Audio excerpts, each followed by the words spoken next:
Good evening, councillors, and good evening, everyone. Welcome to tonight's ordinary council meeting. Firstly, council acknowledges the traditional owners of these lands, waters and skies, the Wadawurrung people. We acknowledge and respect their continuing connections to their lands, water, skies, culture, and the contribution they make to our community and the spirit of our community. We pay respect to their past and elders present and their emerging leaders, and extend this respect to all Aboriginal and Torres Strait Islander peoples. Thank you. Mr. CEO, do we have any apologies for tonight's meeting? No apologies, Mr. Mayor. So we have no apologies. Thank you. Councillors, do we have any conflicts of interest? No. No conflicts of interest. I will note that I do have a conflict of interest in the planning report in regards to item 220-04661 to 75 Murray Road. Officers, any conflicts of interest? Mr. Mayor, I have a conflict with the confidential item dealing with my performance review. Okay. So noted. Thank you. Any other officers? No? Thank you. Item 4, leave of absence of councillor. As we're aware, Councillor Susan Salter is still on a leave of absence. Public question time. 5.1 public question status update. There are no public questions outstanding. 5.2 public questions. Councillors and officers, we have 2 public questions tonight. I will read the first public question. The question is from Mr. David Orford. The question reads, Dear councillors, as you might know, I and DELP have always been concerned about the fire risk to my house and the Queensland Township when there is a fire on Shortland Bluff. What will council do to remove excess foliage and fuel that is left among the vegetation? The cost to council and our community of such a fire in our town seems small in relation to the cost of prevention. Thank you very much, David, for your question. Council will need to undertake a specific bushfire risk assessment for the foreshore area in front of your property. The DELP correspondence was a letter sent to all property owners across Victoria whose properties had been included in the bushfire management overlay.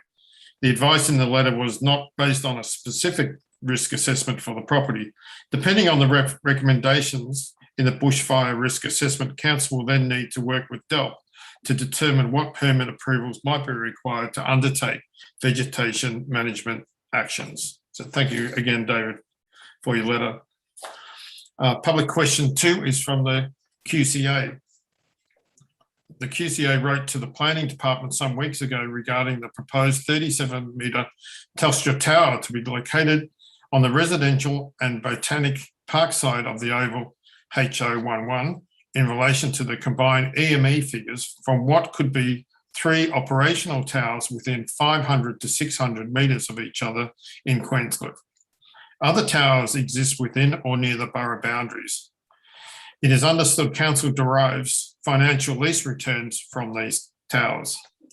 The question, is council in a position to provide that more complete EME advice and whether the combined amounts may have an impact on health outcomes or be above acceptable EME requirements? Thank you very much for your question. The assessment of health impacts of electromagnetic radiation is not within council's scope of assessment. EME is regulated by the Australian government through the Australian Radiation Protection and Nuclear Safety Agency, APANSA, who is responsible for researching RF, EME and provides advice to government on its safety. The Australian Communication and Media Authority, ACMA, checks that RF EME from telecommunication networks is below the exposure limit set out in the APANSA standard. The Code of Practice for Telecommunication Facilities requires that a telecommunication facility must be designed and installed so that the maximum height exposure levels to radio frequency emissions comply with the radiation protection standard.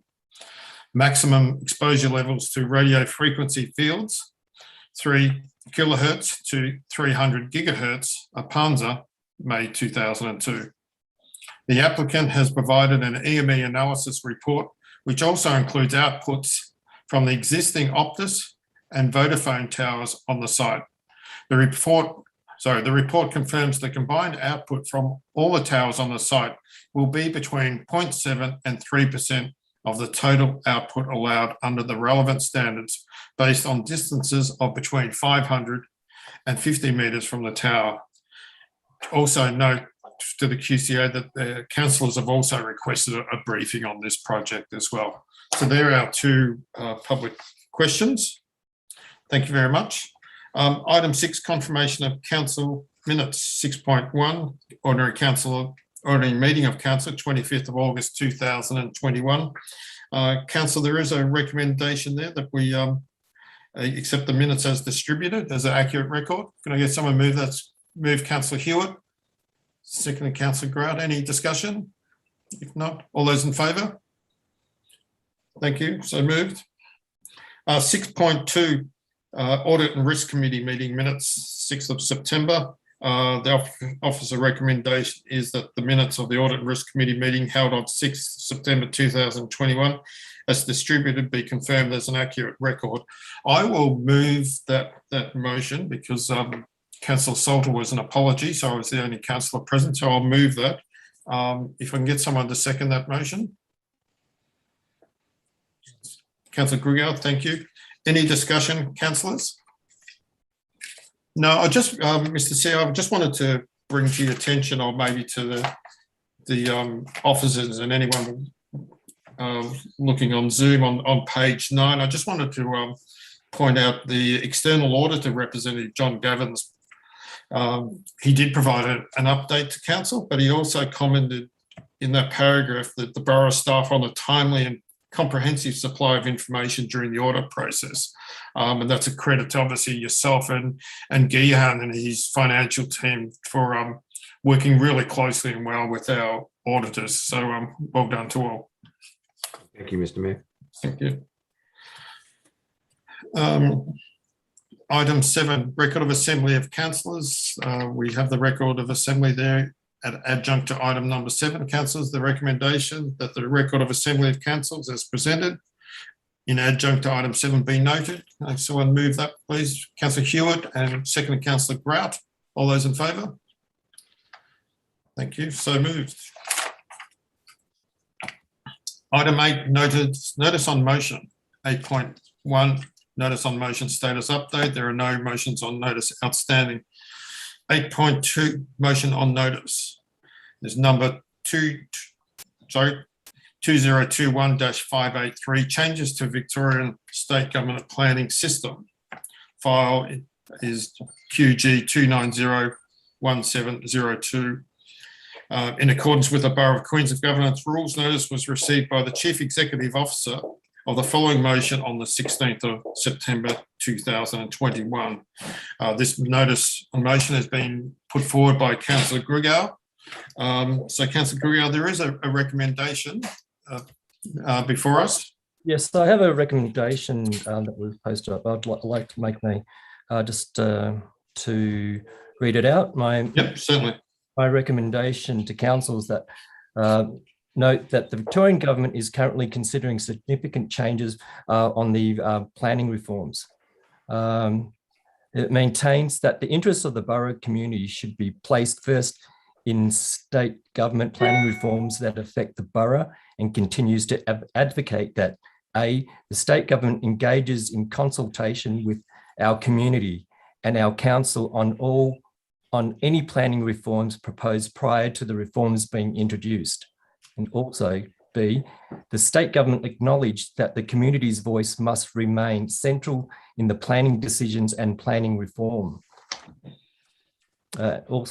C, effective, open and transparent community consultation must be the core part of major planning decisions. And D, listening to the community's voice is critical for ensuring a transparent state planning system that strengthens local neighbourhoods and local economies.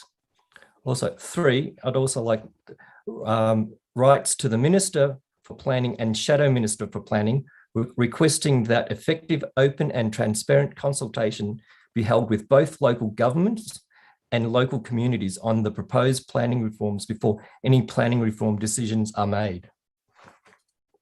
And 4, request the CEO to provide within 6 months a report to council with an update on the status of the reforms.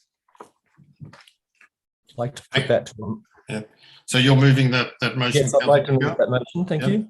And I'm quite happy to second that motion, Councillor Grigor. Thank you. Councillor Grigor, would you like to speak to your motion? Yes, as a community-minded councillor, I'd like to, following this, the reforms from the state government, I've noticed that 5 other councils have already passed similar motions, like City of Glen Ira, Port Phillip, Burundara, Yarra Ranges, and Darebin. Like in the boroughs, draft council plan, which coming up that we'll discuss later, 2021 to 2025, we have 5 values. The 5th value that will be in a draft form that we're going to discuss later tonight is openness. I believe that by passing this motion, that we'll be fulfilling one of our values that we'll be hoping to fulfill in the next 4 years. Planning is the most contentious issue that we have to deal with as a council. I believe that by passing this motion, we can sort of negate any angst within our community. Thank you, Councillor Grigor. Would anyone else like to speak for the motion?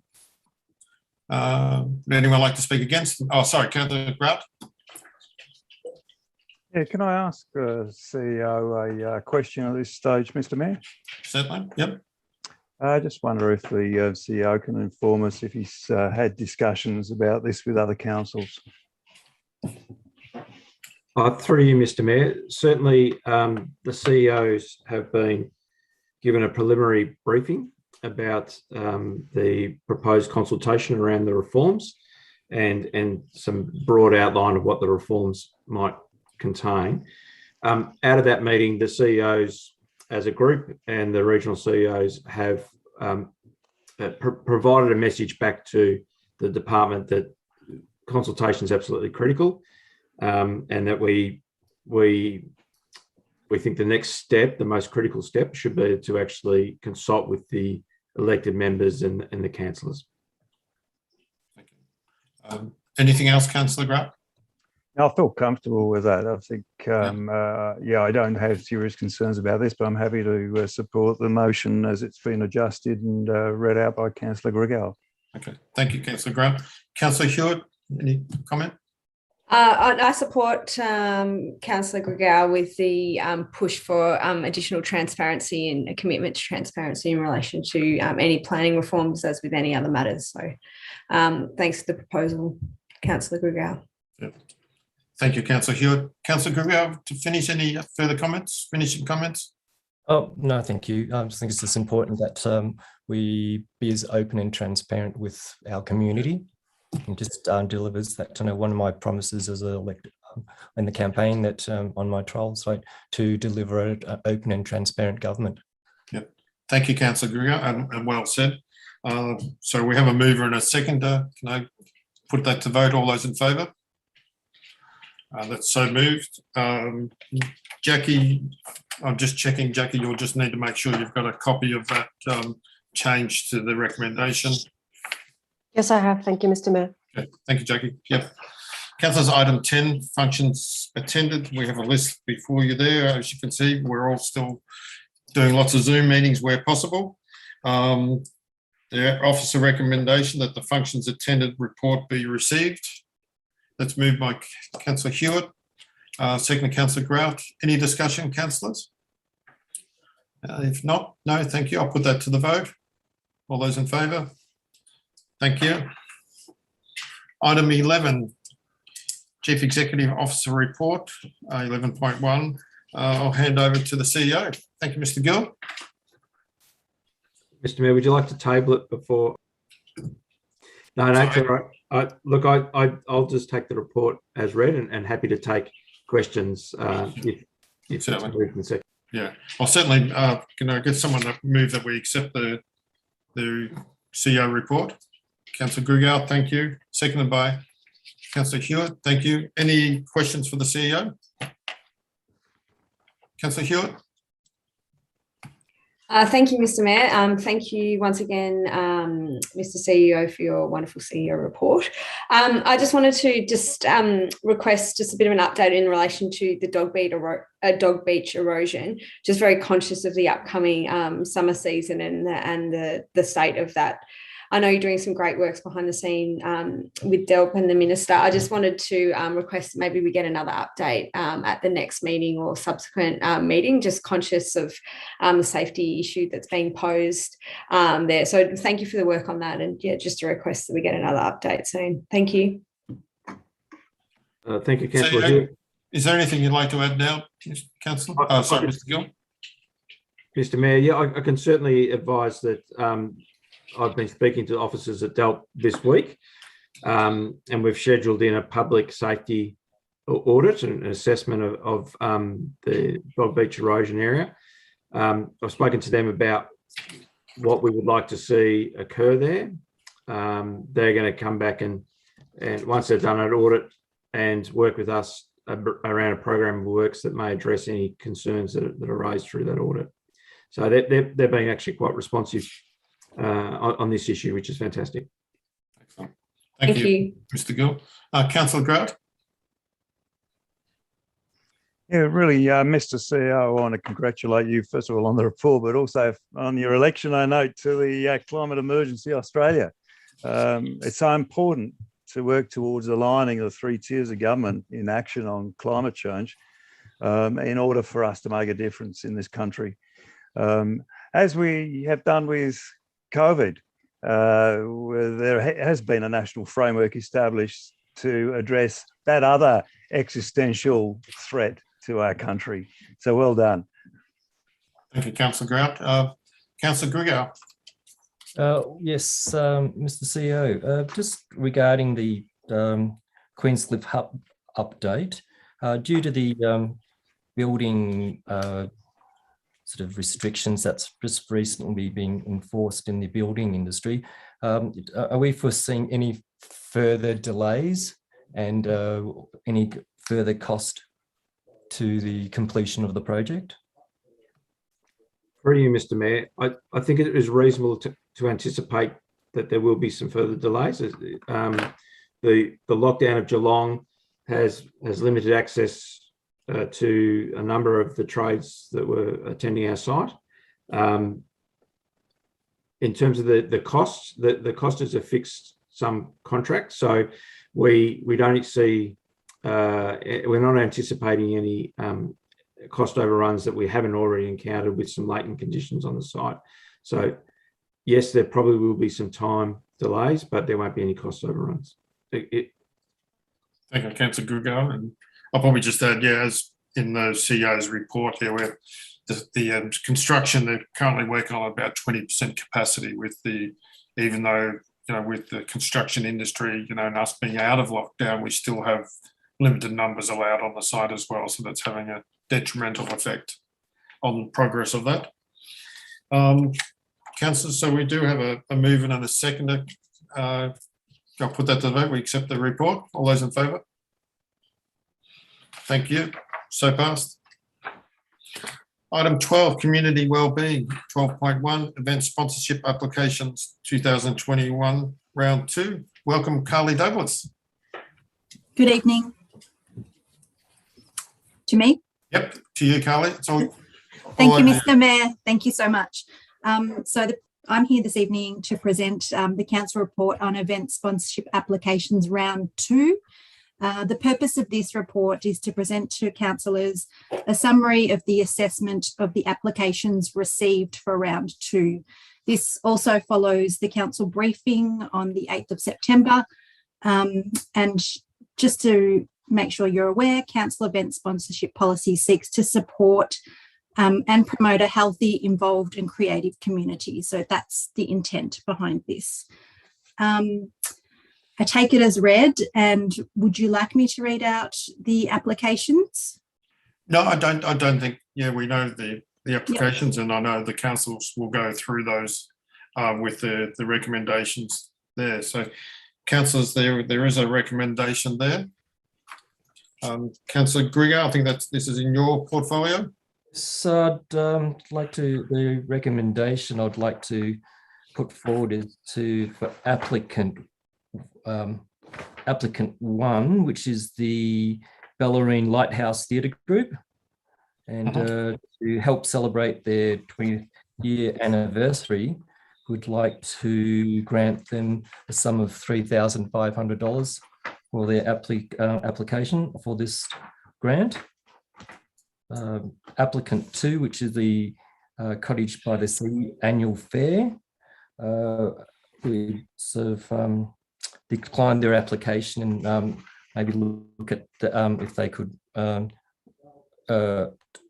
do another apply for another small grant.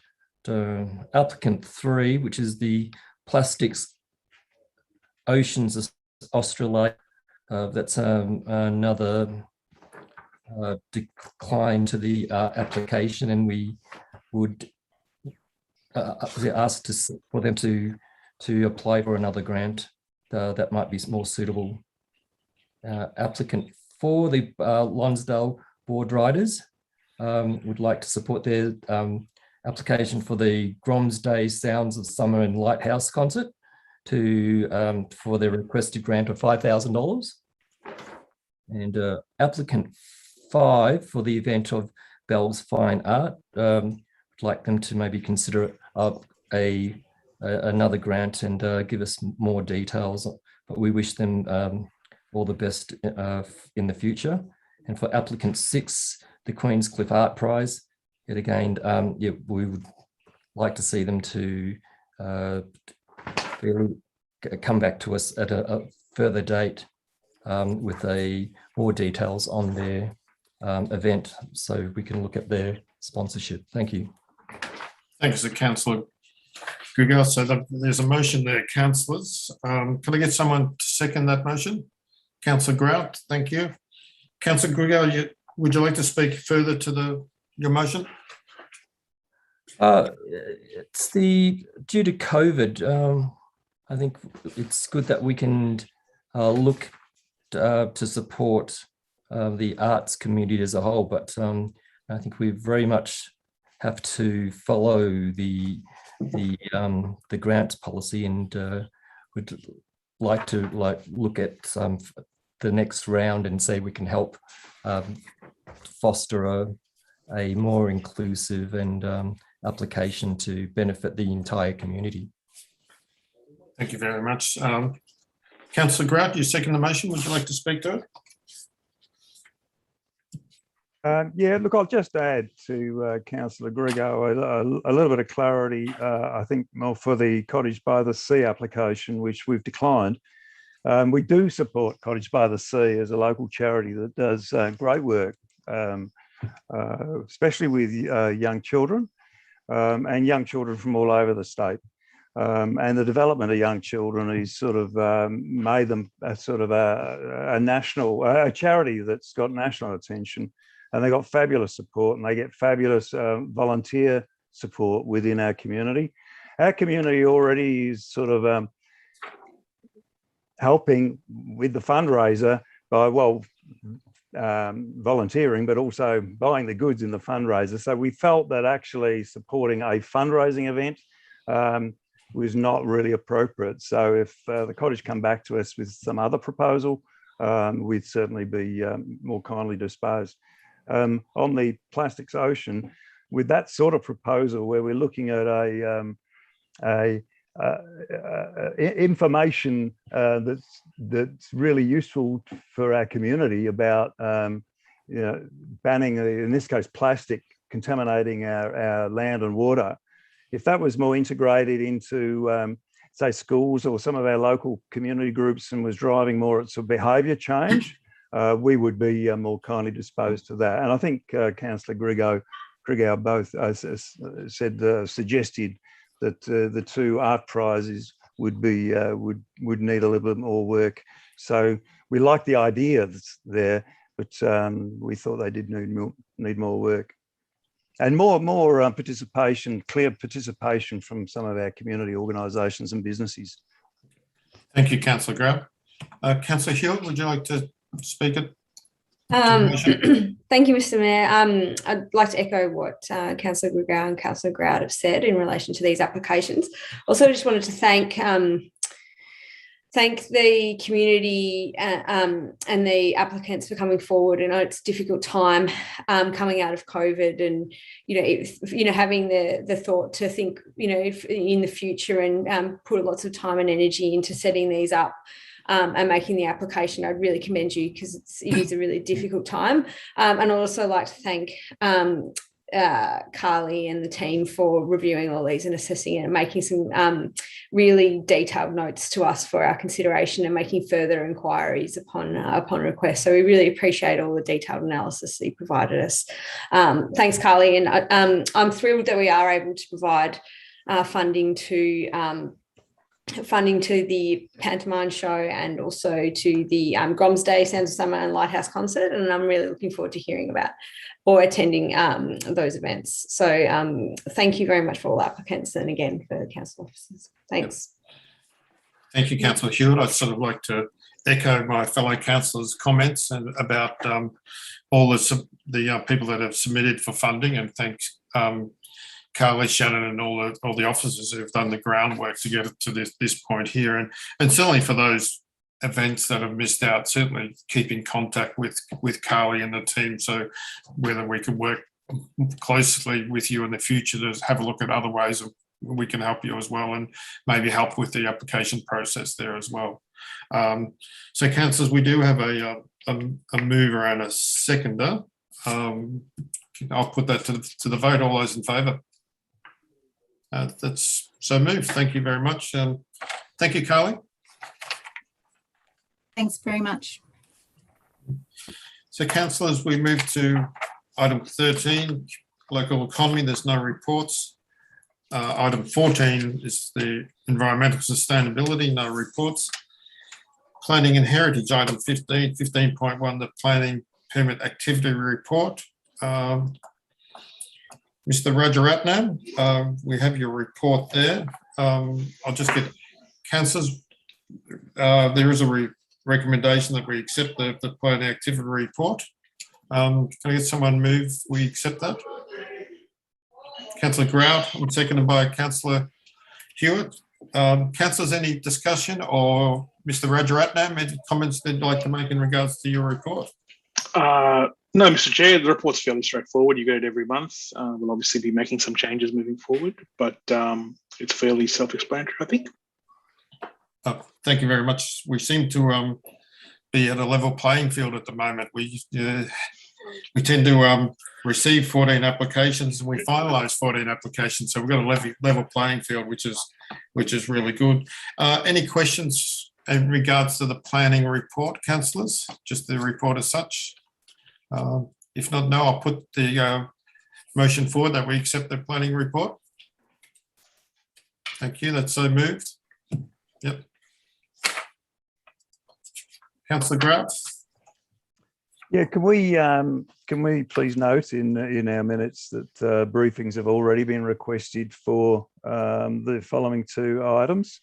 So 2021-018, which was 134 Hesse Street, Queenscliff, the Telstra Tower that you mentioned before, Mr. Mayor, and also 2021/059, which is 14 the Esplanade, Queenscliff, which we asked for at the last council meeting, but we haven't received that briefing yet. And then further, I'd like to move that council receive briefings on the following applications. There are three of them. 2021/065, which is 13 Williams Road, Point Lonsdale. And there's 2021/078, which is 8 Beach Street, Queenscliff. And there's 2021/082, which is 43 Hesse Street, Queenscliff. Thank you, Councillor.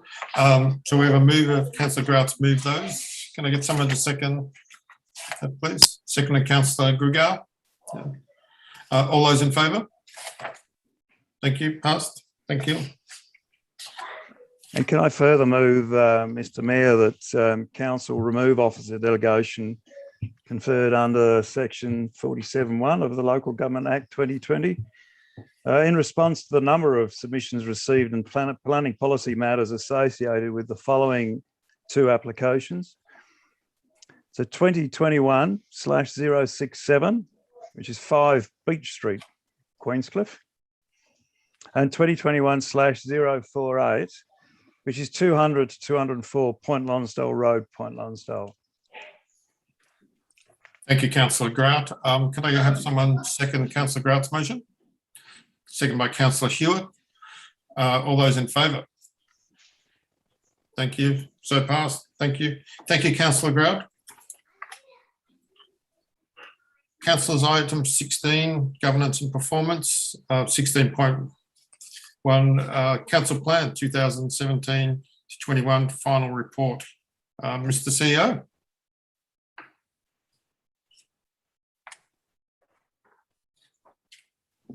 Thank you, Mr Mayor. Apologies for that delayed transmission. Look, I'm really pleased to present this report to the councillors this evening. It's not only the end of the financial year report, but it's also the end of the 4-year council plan cycle. And as you all know, we're looking at the draft council plan for the next 4-year cycle tonight as well. So it's a transition point, which is very exciting.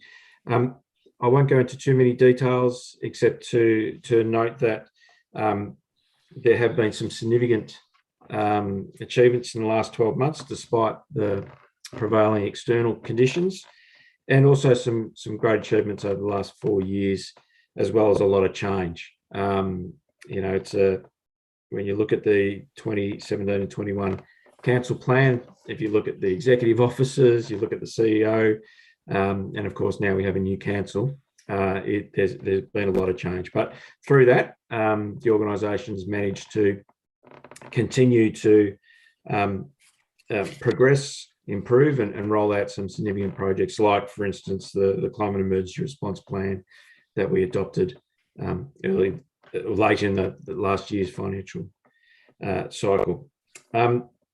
Aside from that, the report itself for the 2021, we've got a couple of actions that haven't been achieved, but the reasons for that are set out in the report, and that probably need a bit of a look at how we set those achievements, because one of those relates to the operating the caravan park, which we couldn't do during COVID. So, but otherwise, we're very pleased to present a very high achievement rate, number of projects that are started, and very few that will carry forward to the next cycle. So, with that, Mr Mayor, I'll put the recommendation that the council endorses the final report for 2021. Thank you, Mr CEO. And in the absence of Councillor Salter, who's the portfolio holder, I will move the recommendation, and I'll get someone to second that. Second, Councillor Grigor.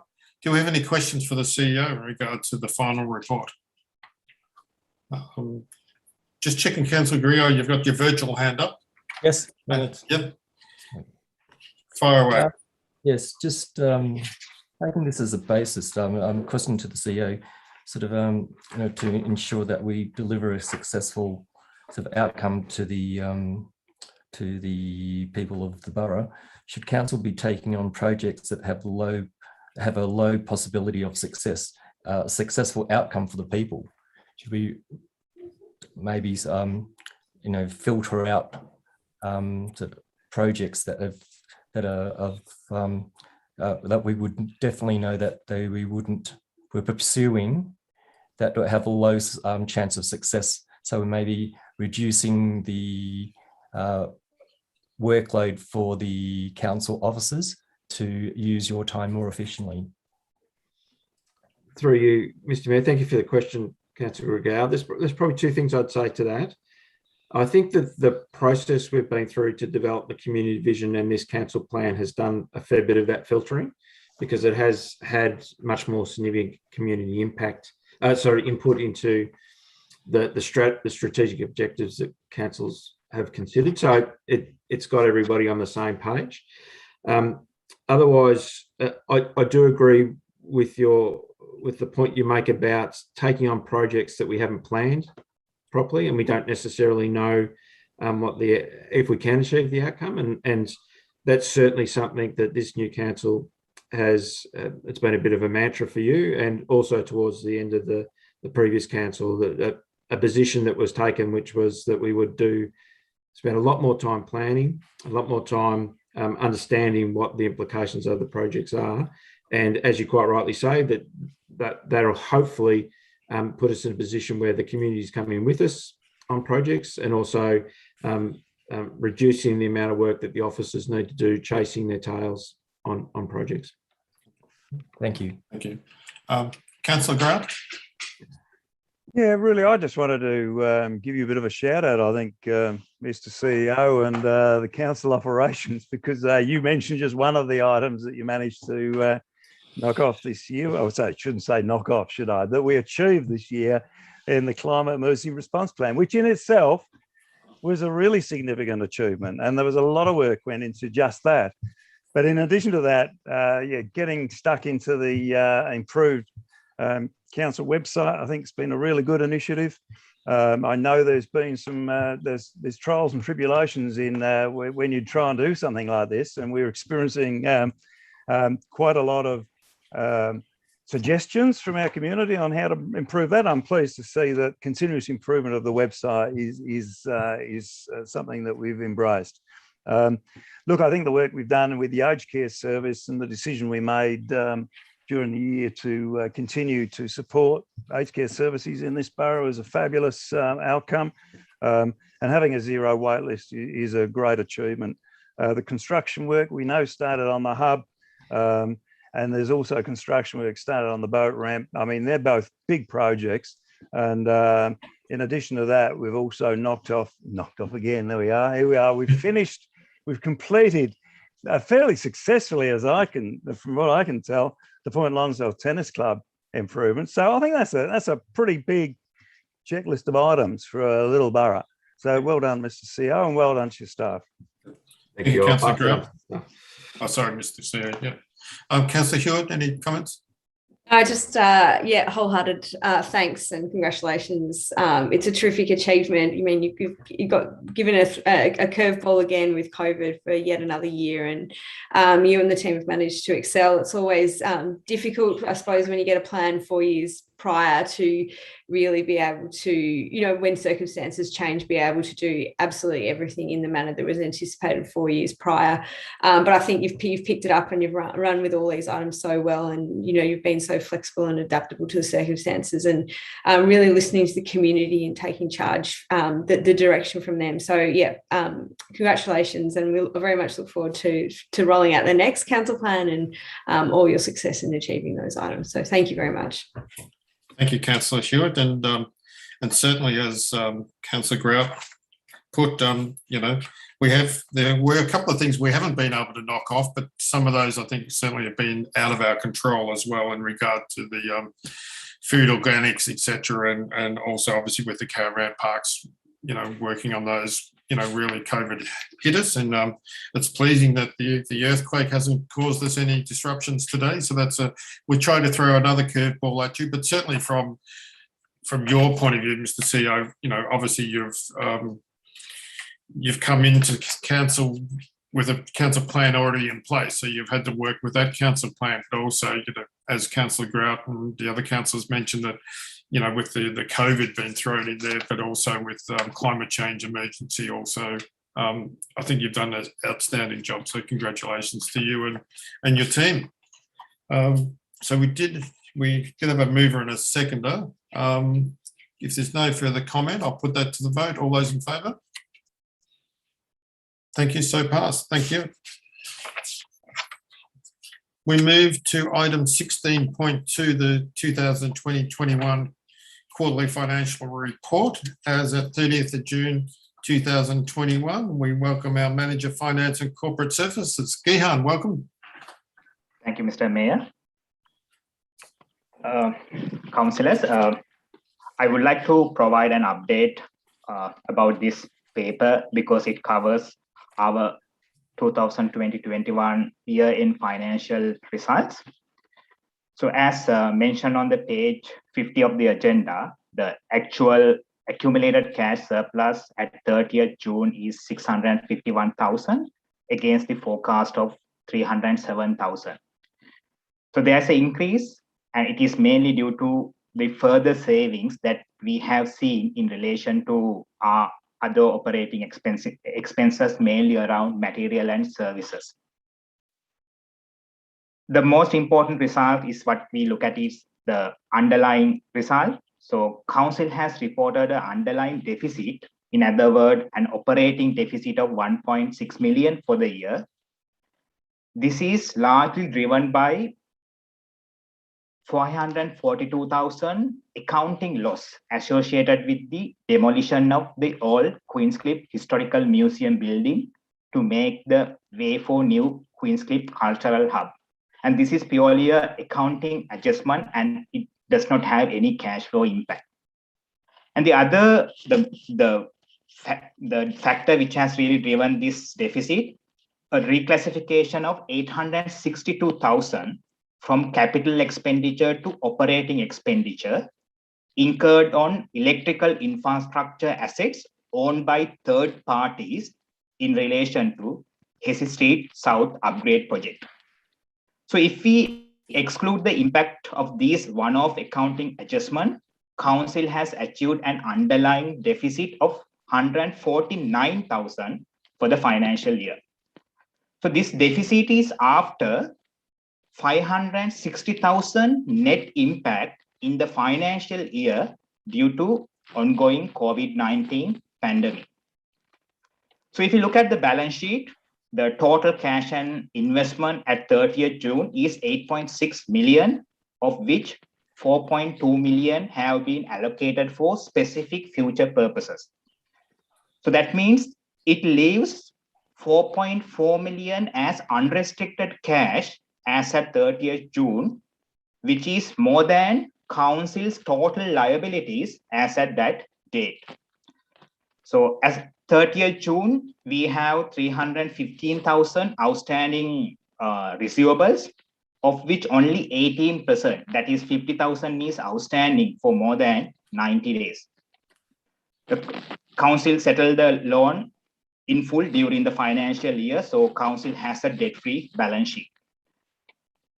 During the year, council invested 3.8 million in capital projects against the forecast of 4.9 million.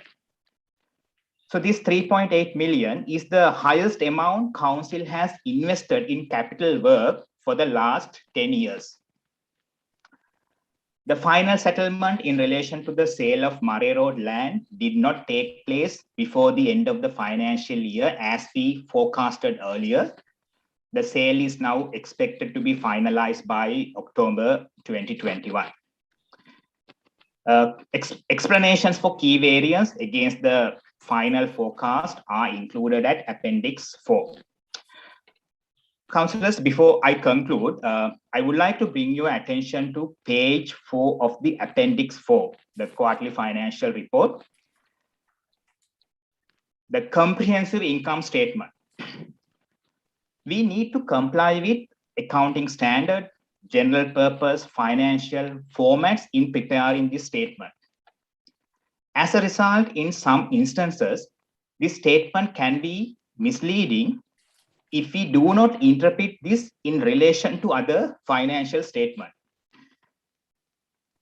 So as stated on the page 8, council has made a deficit of 118,000 as per the comprehensive income statement. If you look at the final result, the council has made a deficit of 118,000 for the year.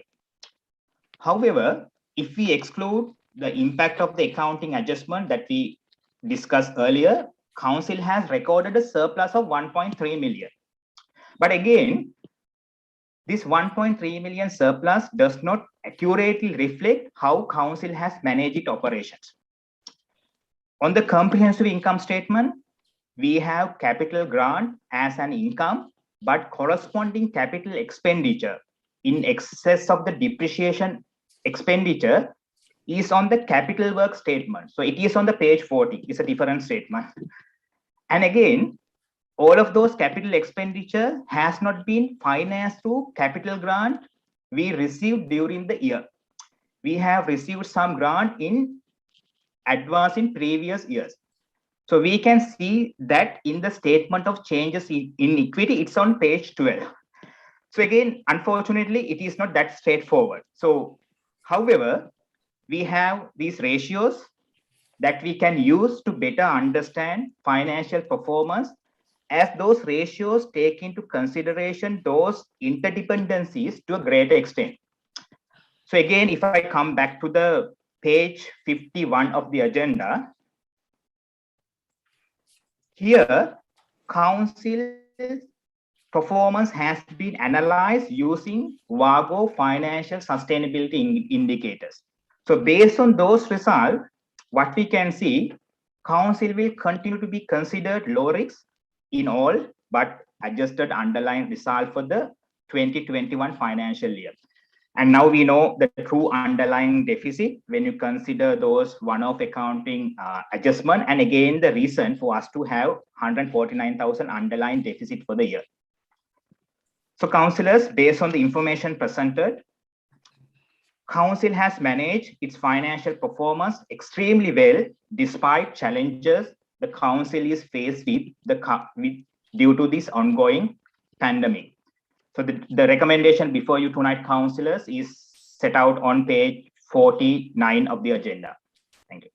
Thank you. Thank you very much, Gihan. I will happy to move the recommendation. Can I have someone to second it? Councillor Hewitt, thank you. Gihan, thank you very much to the report. I was just looking at the comprehensive income statement. So the deficit of 118,000. So can you just explain? So we wrote off, from my understanding, because with the hub, with the old building, we wrote off, was it 542,000 or something? Is that because we no longer have that asset? Yeah, it's 542,000. Okay. So yeah, so what you're saying, if taking those that plus other items into consideration, we've done extraordinarily well to have a underlying underlying deficit of 118,000. So well done, team. Councillors, any other questions for Gihan? So that was a no. If not, so we do have a mover and a seconder. All those in favour to accept the report? So move. Thank you very much. Thank you very much, Gihan. Don't go anywhere. We move to 16.3, adoption of the 2020-21 annual financial report. We're back to you again, Gihan. Thank you.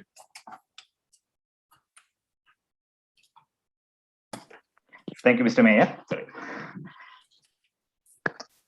The purpose of this report is to adopt 2021 performance statement and 2021 financial statement in principle, subject to no substantive material changes, because still the Auditor General's office in the process of finalizing the audit, so we haven't got the final audit report. So we would expect councillors to adopt this financial statement in principle, subject to no substantive material changes. So if I first begin with the financial statement, when presenting the previous agenda item, I provide an overview of the year-end results. But again, I would like to bring attention to page 12 of the financial statement, that is the Appendix 5B. So in the previous, when I was presenting the previous agenda item, I mentioned about the total impact due to the ongoing COVID-19 pandemic. So if you look at the page 12 of our financial statement, note B, under significant accounting policies, So these notes provide the full financial impact of COVID-19 during the 2021 financial year. In total, it was 560,000. So we can see all the details, how we have arrived at that 560,000. So if I put that in perspective, the total net impact is around 8.5% of our rates income. So it's really a significant impact for a council of our size. So as I discussed earlier, under the previous agenda item, to be considered as a low risk based on WAGO financial sustainability indicators after such a significant financial impact due to COVID is itself a significant achievement. So now if I move to the 2021 performance statement, this is a requirement of the local government performance reporting framework. Accordingly, each council in Victoria must report its financial results against 7 sustainability capacity indicators, 10 service performance indicators, and 11 financial performance indicators. So in summary, Borough has performed well against all those performance indicators, although some reported indicators are impacted by the accounting adjustment that we discussed earlier and timing of receipt of grant income as explained in page 57 and 58 of the agenda. This agenda item covers the governance and management checklist as well. It's another requirement of the local government's performance reporting framework. So this checklist measures whether council has strong governance and management frameworks in place covering community engagement, planning, monitoring, reporting, and decision-making processes. So again, the Borough has met all of the 24 qualitative measures included in this governance and management checklist. The recommendation before you tonight, councillors, is set out on page 54 and 55 of the agenda. Thank you.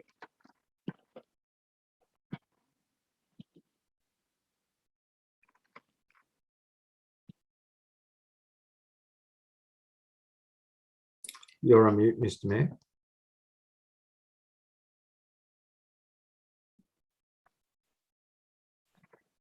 You continue.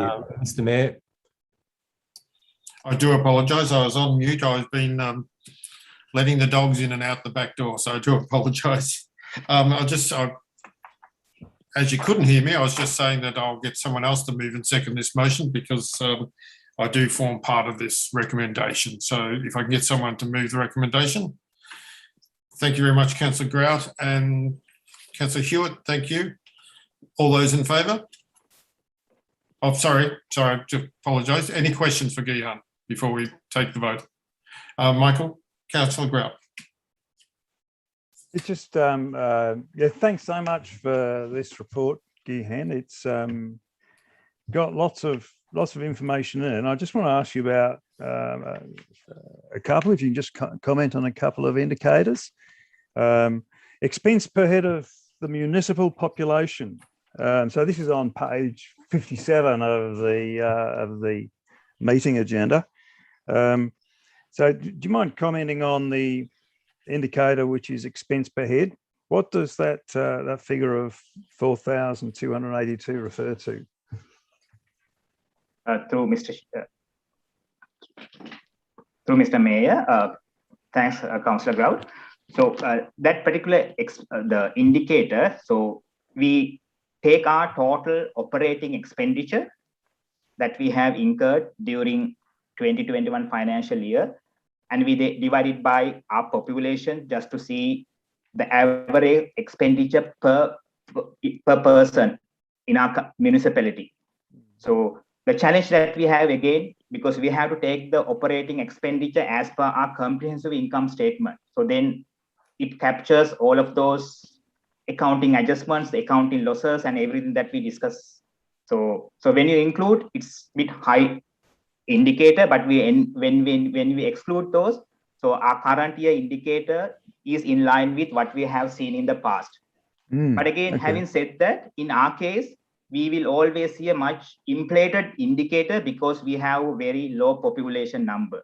So as a result, we will always see a bit of inflated indicator if we compare our indicator with other councils. I was just going to ask how that compared with COG. So are we twice as big? Are we twice the number that they would have, or? I can't exactly remember, but actually in our case, we are outside of the recommended range for that particular indicator. So because the department has given a range, expected range, but we are actually outside of that range because of the low population numbers we have.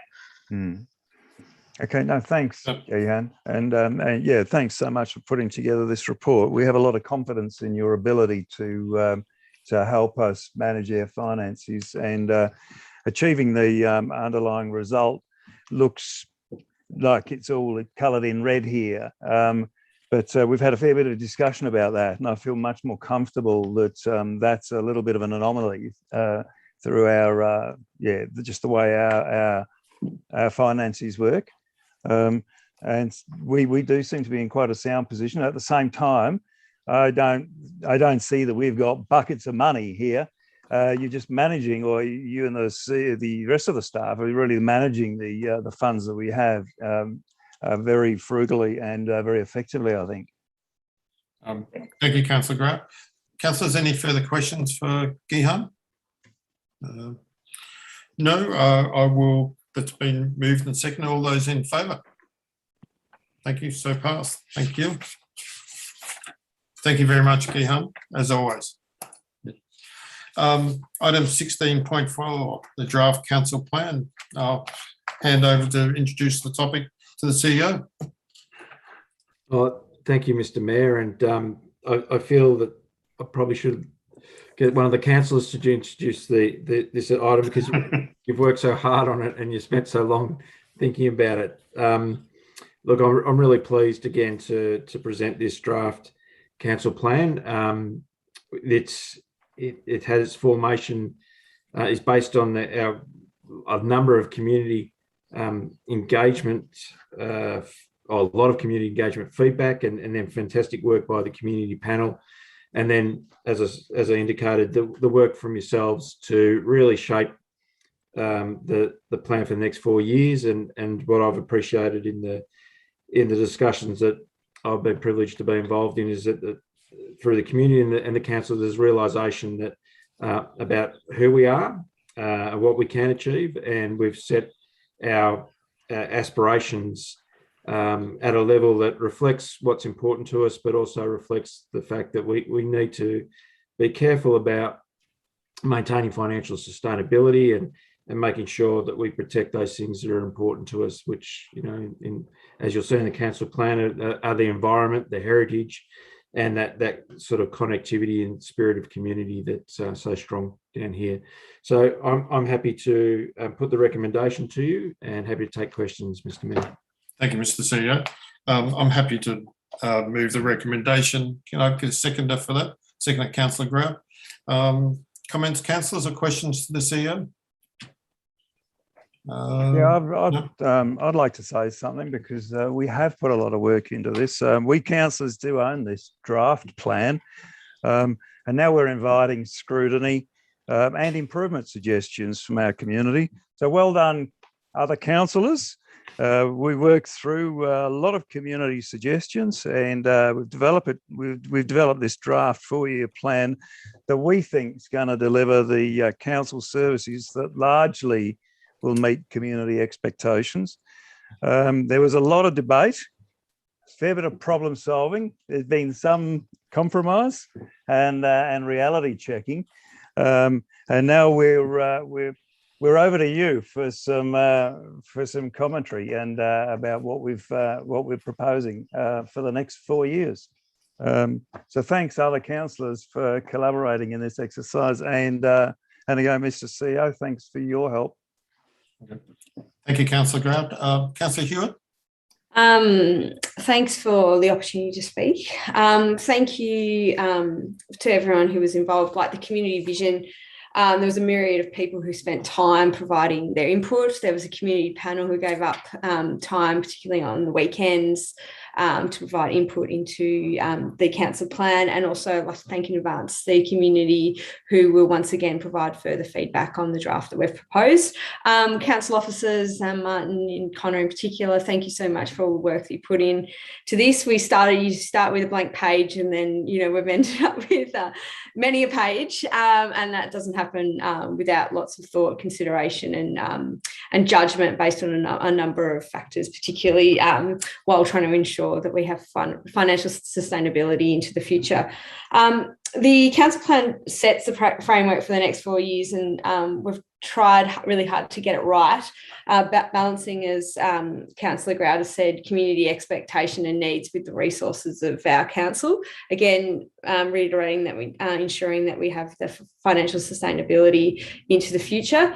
We've also included some new values that Councillor Grigau mentioned earlier. Integrity, we take ownership and responsibility for our decisions and are accountable for all that we do. Respect, we treat everyone with dignity, fairness and empathy, look out for the safety and well-being of others, and nurture positive and inclusive relationships. Community focus, we always work with our community's expectations in mind and take pride in supporting our community. Sustainability, we place climate change risks at the core of our decision-making, take extensive action to protect our natural environment and safeguard council's financial stability. And openness, we actively engage with our community and are transparent in our decision-making. We're a small and passionate community, and while we, council officers and the community have different roles, we all have the same goal of securing what's best for the borough. I therefore look forward to receiving feedback on the council plan as we work collectively towards achieving this common goal. Thanks. Thank you, Councillor Hewitt. Well said. Councillor Grigau. So I'd like to thank everybody for their time into producing this document, and hopefully at the final draft we can fulfill what's set out in the document, and hopefully it just doesn't gather dust. And just I think it's very important that we're very focused on what's set out in the council plan, and not get distracted by different agendas like of pork barrelling coming up with the next federal and state elections. Thank you, Councillor Grigau, and certainly it'll be okay if they pork barrel some of the things in the plan, wouldn't it, Councillor Grigau? I'm saying, well, if it's in the plan, then it's okay. If it's not, like, just move on. Keep focused, everyone. Thank you, councillors. Certainly, I'd also like to thank my fellow councillors for the hard work they all put into this plan, and also the community with their community vision and the workshops, and also to Connor for the work. Obviously, we planned to have those in person, and then we had to pivot around again and have them via Zoom, which isn't such an easy thing to do. And so there was a lot of toing and froing there. So thank you, Connor, for your help. Mr. CEO, I was also going to, just before I ask you one question, I think this is a realistic council plan, and something that when we're all sitting down as councillors working through the council plan, we were very conscious of making sure that we're realistic, and these are things we're pretty sure we know we want to deliver them, and we think we can, rather than just having pie in the sky thoughts and projects which we know that realistically may never happen. So I'd like to follow previous councillors have spoken about, is making sure that we take on projects and in the budget, and with federal and state elections coming up, yes, if they're in the council plan, that'd be great for us. I was just going to ask the CEO, just in regards to the municipal health and wellbeing plan. So we've incorporated, is that normal practice for councils to do that? It's becoming increasingly commonplace, because the council plan is such a critical strategic document in terms of driving the council agenda. So we've worked pretty closely with the department to make sure that we're still focused on those important aspects and objectives in the Health and Wellbeing Act, but linking them as much as we can to the sort of projects that our community have already identified. So, for example, in the council plan, we've looked at active transport strategy, creating an active transport strategy, which links into, you know, the survey results about more pathways and more ability to move around the municipality, but it directly links to some of the data around our health issues in the borough. And the same goes for the climate emergency response plan and how that impacts on people's health as well. So we've gone through a process of having assessed by the Department of I think it's health at the moment, or family and fairness and health. And they're very comfortable that we've managed to find a good balance around their objectives and our community objectives. Yeah. Well done, Mr. C. I think it's important, particularly for us being a small council, that we're able to integrate those two. But then again, as you've pointed out, it's a very important document for us, particularly with our demographic here as well. Yeah. Councillor Grigau, did you have another question? Sorry. No, sorry, that's all right. Your virtual hand's down now. Councillor Grout? Yeah, just one question. I think the timeline, let's just mention the timeline now. Perhaps, Mr. CEO, if you could indicate what the timeframe will be for submissions or feedback on this, and then at what stage do we consider that and discuss it at a future meeting? Thank you. Through you, Mr. Mayor. Thank you, Councillor Grout. So as of tomorrow, we'll put, if council choose to endorse it, we'll put it on public exhibition for 3 weeks and take submissions.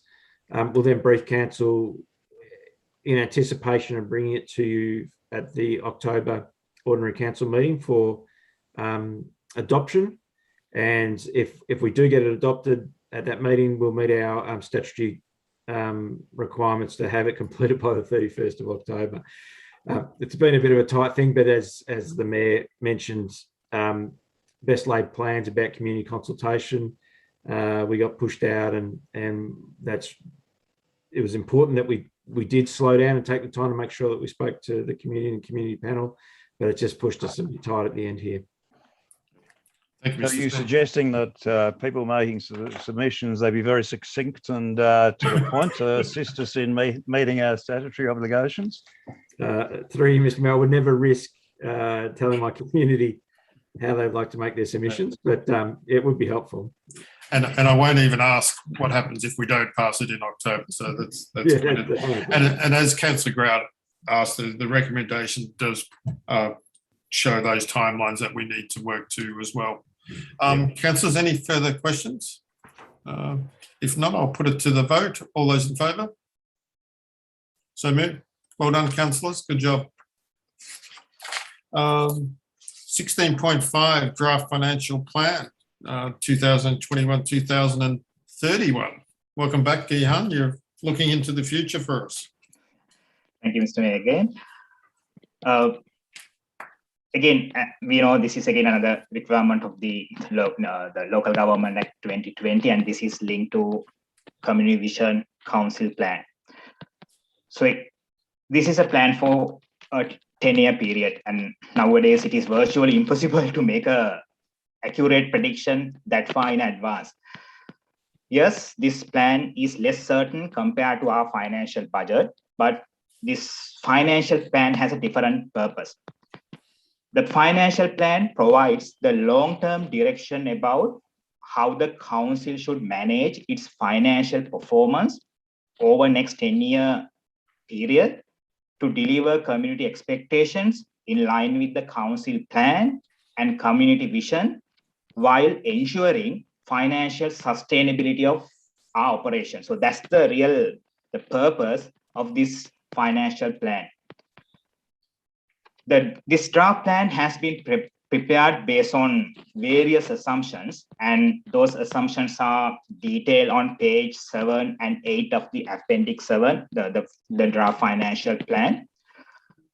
And again, we can consider those assumptions as our targets, because why I would say so. Now, those assumptions tells us how we should manage our staff expenses, other operating expenses, income from our tourist park, if this is the direction that we want to follow in terms of financial sustainability. So if you look at the draft financial plan, the overall direction that we can picture is that if council work within those parameters, the assumptions, target, whatever we call it, the council will have sufficient funds to continue to make these legislative responsibilities, to keep providing services to community at current service standard, and to maintain and upgrade facilities needed by community without having to, that is the most important, the direction that we can see in this draft financial plan, without having to increase rates in excess of the rate cap, without having to go for any borrowings, without having to sell any of our council properties, because then if we manage our performance in line with those parameters, then we will have sufficient funds available with us to meet the aspirations that we have captured in our council plan and the community vision. So in addition, in the draft financial plan, we can see what's the direction that we have pictured in relation to our waste management operations. Again, assumptions specific to the waste management charges are detailed on page 8 of the draft financial plan. So the direction that we see, the FOGO collection service will be operational for the full year in 22-23, and the glass collection service to be operational in 23-24. Council is planning to recover the cost associated with the rollout of FOGO and glass services over a period of 4 years to minimize the impact on the community. So as a result, the waste management charges are expected to increase approximately by 4% each year for the next 2 years. However, Council is aiming for a diversion rate of 80% of the organic in waste bin to the FOGO services. That will enable Council to manage future increases in waste management charges. The future means beyond 24-25, well within the CPI increase. So that's the direction that we will see in this draft financial plan in relation to our waste management operation. And again, in concluding, councillors, as summarized on page 70 of the agenda, this draft financial plan satisfies all financial sustainability indicators that we have identified, specified in the draft council plan. So the management endorses the draft financial plan as financially responsible to maintain existing service and infrastructure and to deliver priority project and services that are valued by our community. So again, the recommendation is on page 68 of the agenda, councillors. Thank you. Thank you, Gihan. I'm happy to move that motion. Do I have a seconder for the motion? Councillor Grigal, thank you. Gihan, just a couple of things. I'm pleased to see on page 11 that obviously we currently have no borrowings, and the assumptions are that we will continue to have no borrowings. So I think that's really encouraging for the Borough of Queensland, but also more in particular for our ratepayers and our residents. Also, I don't envy you to try and do a budget or forecast going 10 years in advance, where I know there's certain things we can assume and have assumptions for, but obviously with government grants, etc., it's really, I'm not too sure how accountants do it, but I certainly don't envy you, but certainly thank you very much for the hard work, and we look forward to working through this financial plan, which will obviously come back to our council for adoption at the October meeting. Councillor Grigal, you have a question for Gihan? I'd like to thank Gihan for his hard work on the report, and it's excellent that we can produce something like this to show the community that we are a financial borough, and maybe it's there we can dispel any of the myths that it's been passed around to saying that we're non-financial and should maybe merge with another borough, and it's excellent that we've fought long and hard for our independence and continue to do so. It's an excellent document to prove the fact. Thank you. Well said, Councillor Gugar. Councillor Grout. Yeah, I have a question here, and just the relationship between this 10-year financial projection, if you like, and then the 4-year plan that we've just put out. If the items in the 4-year plan, are they in any way picked up in this 10-year projection forward? That could be to you, Mr. CEO, or to you, Gihan. I think Mr. CEO is waiting for Gihan. No. I'm happy for Gihan. I'm happy to have the first crack and Gihan can correct me. Yes, they have been.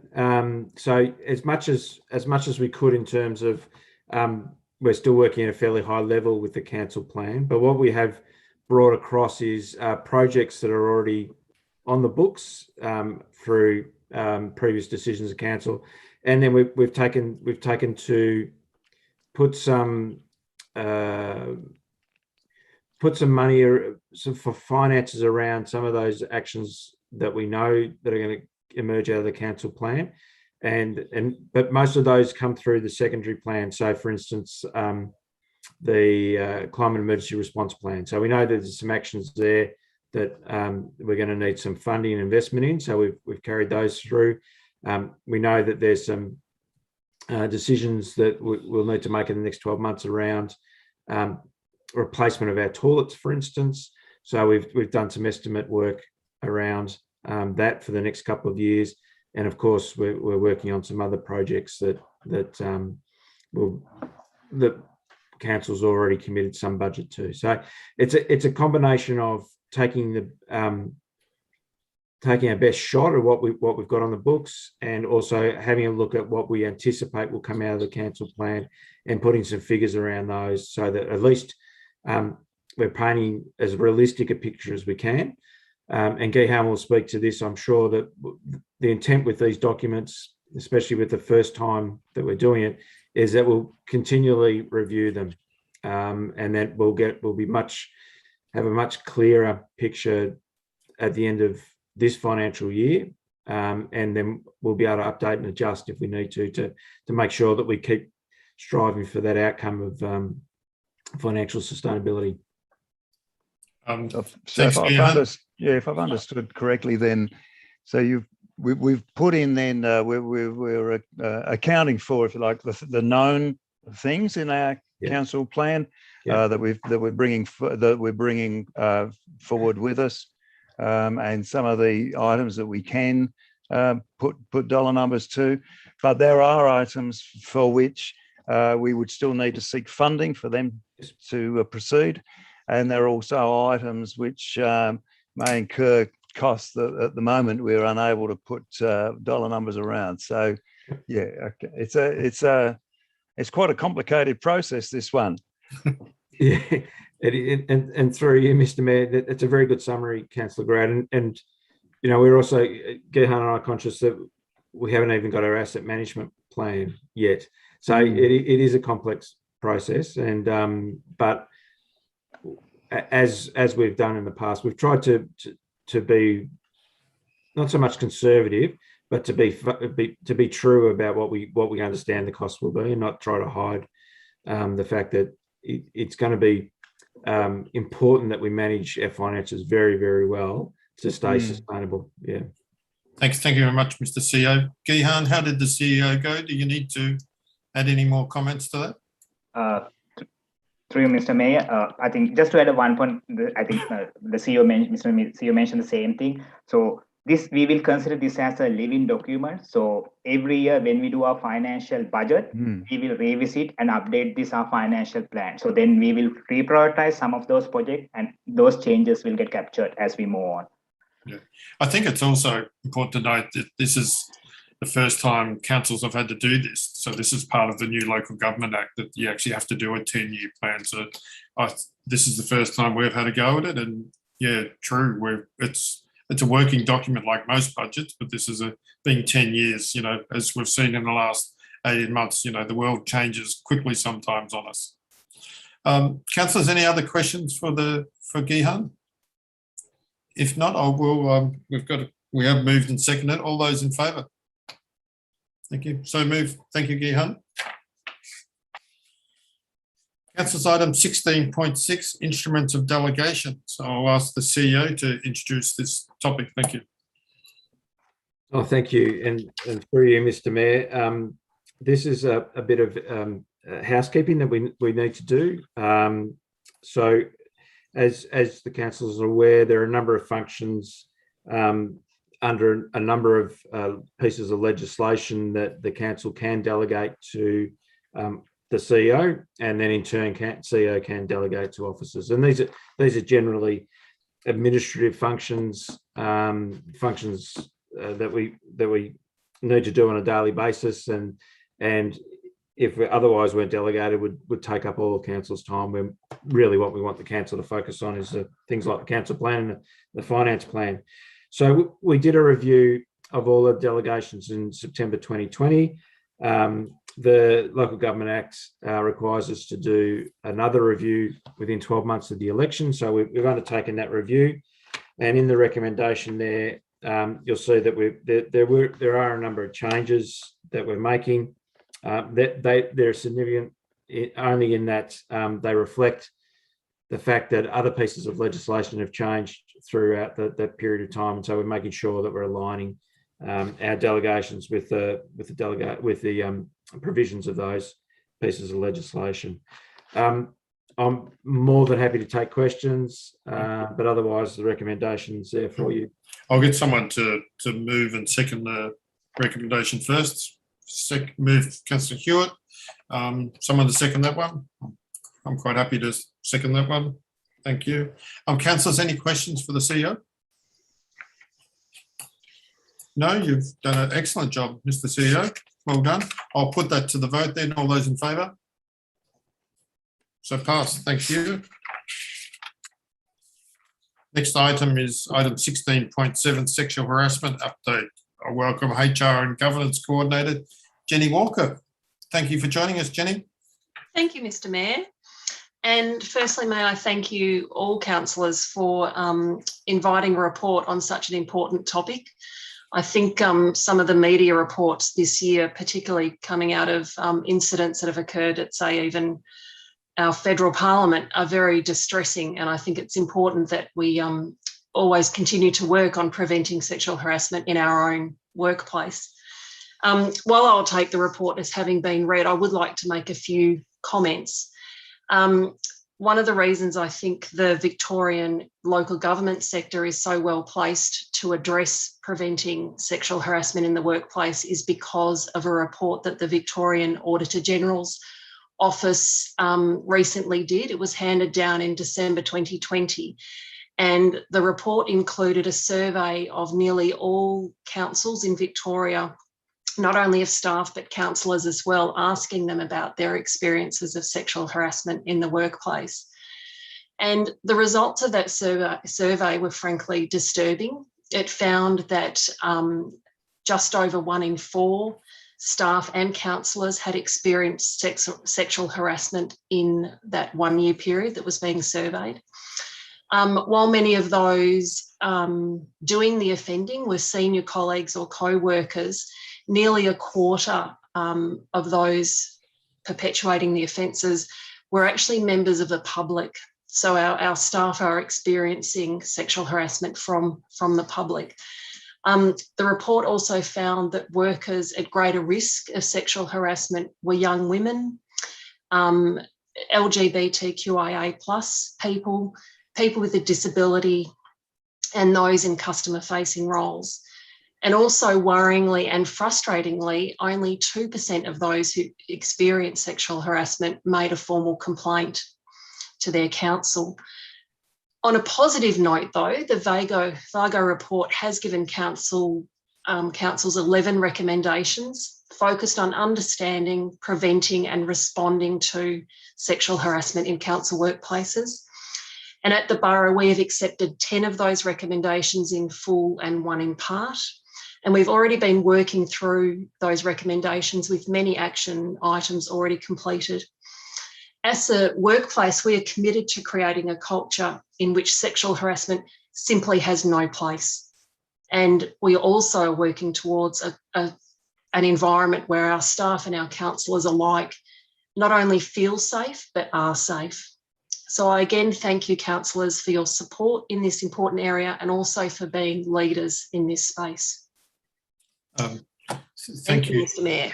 Thank you, Jenny, and thank you for your update. It's an amazing document, and I think sometimes, like you say, we don't want to. Sometimes we need to face the reality of where we are, and we need to be aware of it. So I do have just firstly, I get someone to move the recommendation, moved by Councillor Hewitt, seconded by Councillor Grout. Councillors, some questions or observations for Jenny Walker? Councillor Hewitt. Thank you, Jenny. I really appreciate everything that you're doing in this space and all the other, obviously, in addition to all the other work that you do. Council has a zero tolerance to any form of harassment, including sexual harassment. It's just not on, and it's not something that we will stand for. I would encourage anyone who witnesses or is subject to any form of harassment, including sexual harassment, to come forward. You've obviously got some great channels in place and processes in place to support people and to ensure that you can listen to and address and respond to appropriately any cases as they arise. Again, encourage any council officers or anyone who is subject to this or witnesses it to please come forward. We all need to work together to ensure that any form of harassment is stamped out and that we provide a safe working environment for all our staff and councillors. Thank you. Thank you, Councillor Hewitt. Councillor Gregow. Yes, like to thank Jenny for her work and the fellow councillors and the executive to lift the standard of our organisation. As I said earlier in the year, the standard that we walk past is the standard that we accept. I'm glad that we're not going to be walking past any of sexual misconduct within the staff and the public that has contact with the staff. Thank you, Councillor Gregow. Councillor Grout. Yeah, I just want to completely endorse what Councillor Hewitt said before, and just add my congratulations to you, Jenny, for this report. And it's great to see this level of commitment to stemming out behaviour that is absolutely intolerable. Okay, thank you, Councillor Grout.